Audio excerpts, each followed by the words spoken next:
If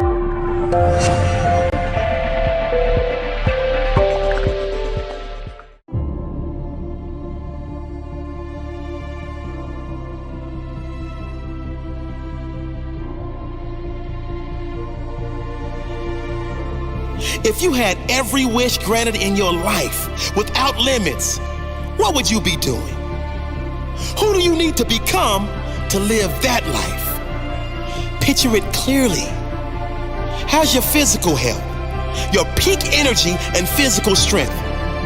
What do you need to do today to make that a reality in the future? Every decision today counts.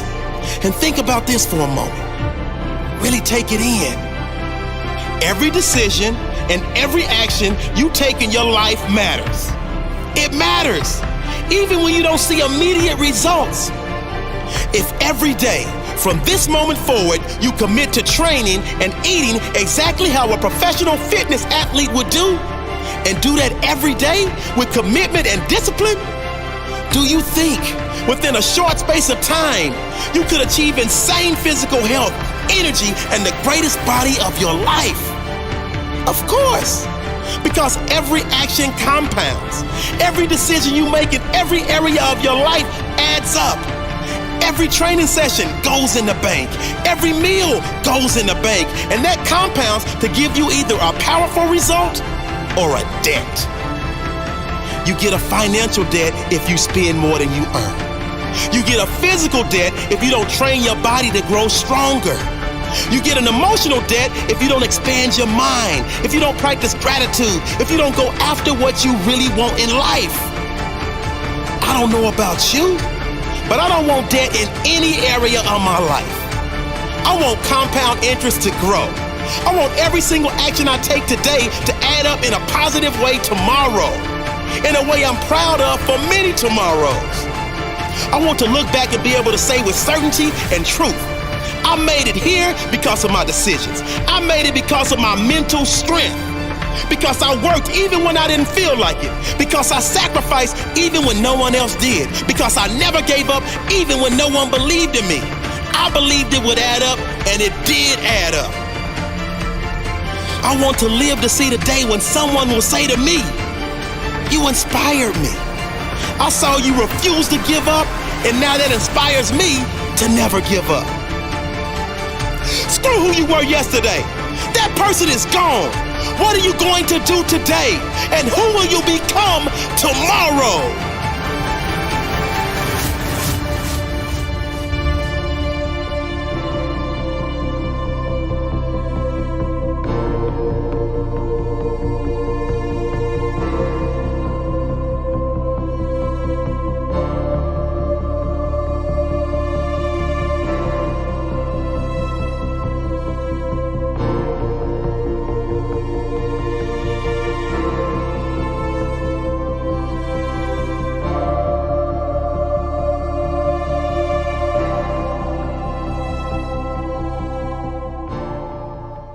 Contrary to popular belief, you cannot think your way to success. You can't think your way to the next level. What you have to do is burn your way there. For your talent, your natural abilities, your calling, your gifts, the things that God put on the inside of you. You can think positive thoughts all day long, but if you do not set yourself on fire on the inside, you will be playing under limitations. See, the fire, when we turn ourselves on, it burns away everything in our life that does not belong. Fire is your gifts, the things that set you on fire in life. Now, what you need to ask yourself when you get up every day is, what sets me on fire? What sets me on fire on the inside? Who sets me on fire around me? We can't have a bunch of lukewarm people around us if we are trying to go to this next level. See, going to the next level requires letting go. So we got to let go of some of the things that have held us here for so long. Sometimes it's relationships, sometimes it's thinking, sometimes it's fear, it's doubt, it's unforgiveness. We have to let this stuff go. You see, the lighter the weight, the higher the lift. Okay, the more we go through the fire, the more refined we become. Okay, so what I want y'all to do today is start thinking, what sets me on fire inside? What would make life worth living? Because see, so many people are not really living. They've traded in what they've been called to do by God, the things that he's anointed and giving you the ability to impact the world. They've traded that in for the just over broke. Just getting by, that 9 to 5, right? And most of us, when we live that kind of mentality and adopt that lifestyle, we're not ever going to feel like ourselves. It's going to always feel like something's missing. This is why so many people seek alcohol, seek drugs, seek sex, all this stuff. It's because they can't figure out why that void is there. Each and every one of you in here was designed to do something. You got talent in you. You got gifts. You got a calling. You got a purpose. You got people assigned to. You understand this? And the more we connect to that fire, the more greatness can stir and build up in us. So it's fire. You got to get in relationships. You shouldn't be in any kind of relationship that doesn't make you better. You either sowing life into somebody else or they sowing into you, but it better be making you better. Life is too short to live lukewarm. Come on now. Look, think about your life right now. Where are you lukewarm? Because we all lukewarm in somewhere we need to address.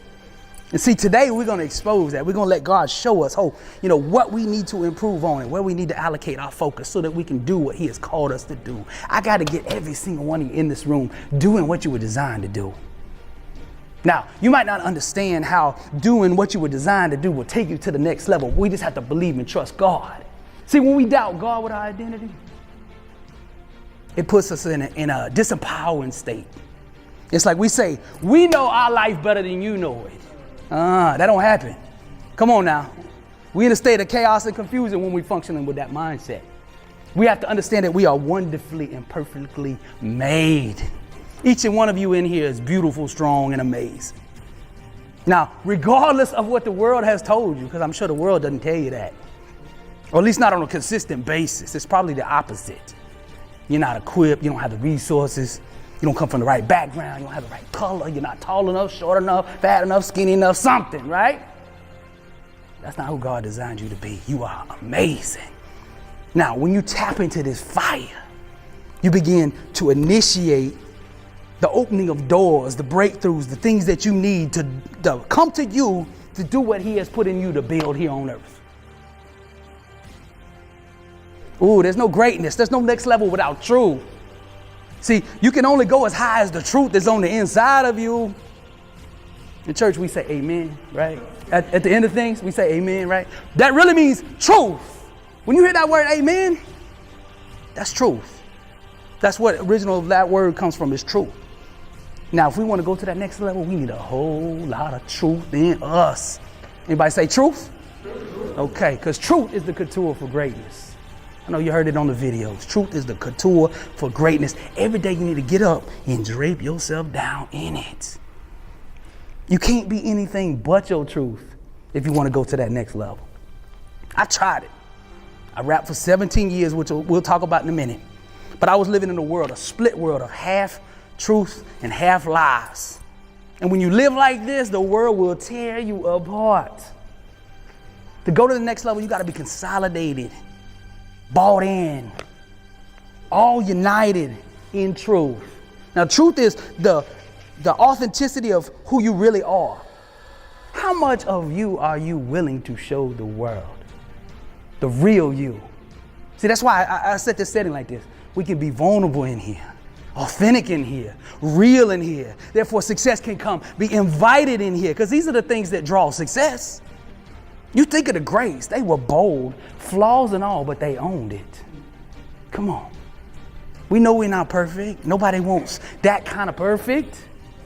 See, our weaknesses, our flaws, our addictions, all this stuff melts away in an environment of truth. When we shed light upon it, it cannot exist. We smother out the lies that the enemy's trying to tell you. Come on now. Now, there's your truth. There's the word, God's truth. Then there's the natural truths, the laws that govern success. And we have to align with all these. We have to align with all these if we want to go to that next level. Each and every one of you in here has greatness on the inside of you. Why? Because greatness made you. You come from greatness, see? See, when you come out of the womb, you know exactly who you are. Because see, you just came from the presence of God, the Spirit, and you come into the physical world. You know exactly who you are, what you've been called to do, what your limits are, what your assignments are. You know all of that. And what we do as the days go by, we begin to unlearn that which we know. The world begins to bombard us with the lies, as I was mentioning earlier. You're not good enough. You don't have the talent, the resources, right? The abilities, the strengths, the connections. Nobody's going to open the door for you, right? All this junk. And sooner or later in life, after this constant bombardment, we begin to believe that which is an illusion. See, anything that is not of God, His truth, about you, your identity, is an illusion. And what we have to do, we want to go to that next level, we have to starve the illusion and feed the dream. We must not entertain. We must not accept. We must not make negotiations. We must not concede anything to the illusion. We must rob it, because see, the enemy needs your fear and doubt in order to sustain himself. You are his lifeline. You are the oxygen, the blood that runs through your enemy's vein. Your doubt and fear, your jealousy, your anger, your bitterness, the things that you haven't turned over to God. These things are his food. Starve him and be who you were designed to be.